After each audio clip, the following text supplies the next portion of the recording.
give the shirt off one's back to Supersize and Grow Your Business. Sharon Horne-Ellstrom here. And our idiom, our expression today is to give the shirt off one's back. Meaning, and this comes from the idea of extreme giving. This idiom's been around since at least the 1770s, early 1770s. It appeared in writing in 1771 in Tobias Smollett's novel, Humphrey Clinker.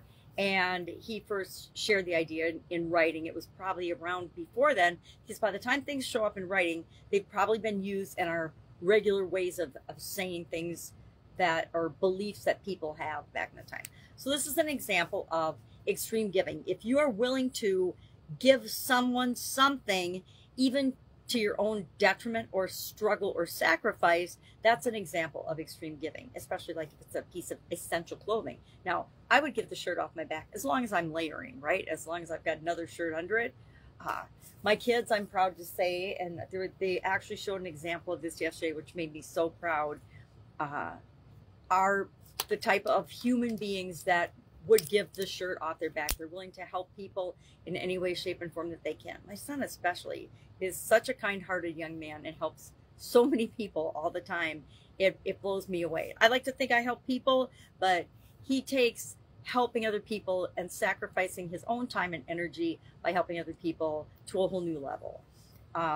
This idiom, does this apply to our business? Well, yeah.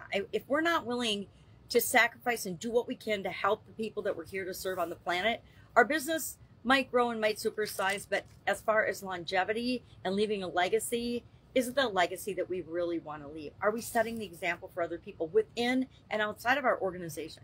So a lot of organizations I've worked for, in corporate America in particular, that had giving policies and contribution policies, and they expected you to do all these things, yet if you found out that the leadership wasn't doing it, it sort of rang hollow. And whatever happens at the top of an organization, the bigger the organization, filters its way and trickles its way through. So it's just like with our kids. Do as I do, not as I say. We have to set the example with our business by treating people the way we want to be treated. And that involves people within our organization as well as the people that we're here to serve.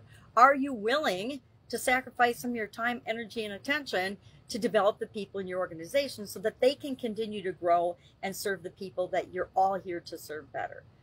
It's a pretty interesting question, because a lot of people aren't willing to. And depending where you are in your life and your career, you may or may not answer yes to that question. I guess if you're the owner and you're building the business, the answer should always be yes, at least in my opinion. So love to know your experience with this particular idiom. We're working on contribution this month. This whole month in our annual challenge is about contributing, and contributing in different ways, shape, and form. I know when I was younger, I thought, hey, the only way you contribute is like with your tithe to the church and you donated your money. And over time, of course, I got a little smarter, and I learned that there's so many more ways to give back and make the world a better place than just by throwing money at it. You know, look at the government. Government throws money at everything, and is it really better? Very, very debatable, and oftentimes not, because the money doesn't get dealt with. Just like in big charities, a lot of times the money doesn't go to really solve the problem or eliminate the reason that the charity was created for in the first place. Now, they'll argue that it doesn't, but the truth is, if we really wanted a cure for cancer, if we really wanted to eliminate heart disease and obesity and child trafficking or any other thing, or domestic violence or gangs, we can and have the brains and the technology and the ability to eliminate all the things that we don't like in the world. Yet there's so much money tied to all those things that there's that constant battle between money and resources, and if we really eliminate the problem. You know, I could go on and on about different topics that make me crazy, that I wonder why we still tolerate, right? Why do we still tolerate gangs and violence and things like that? We definitely have the capability of eliminating those things as a society, yet why aren't we? Why do we let them perpetuate? Drug abuse and meaning drug dealers, why do we let them walk the streets? Why are we letting criminals just walk the streets and vandalize and rob things to the tune of billions and billions of dollars, etc.? So Are you willing to give the shirt off your back? Have you ever given the shirt off your back? I've actually given the shirt off my back before because somebody was in dire need and I had extra shirts or extra coats and things. So that's our idiom for today. How are you making the world a better place? I think it's a great thing to ask ourselves every single day because it's not hard. It's pretty easy to make the world a better place just by setting a good example in terms of how we treat ourselves and other people. All right, have an awesome day. Love to know your take on this idiom.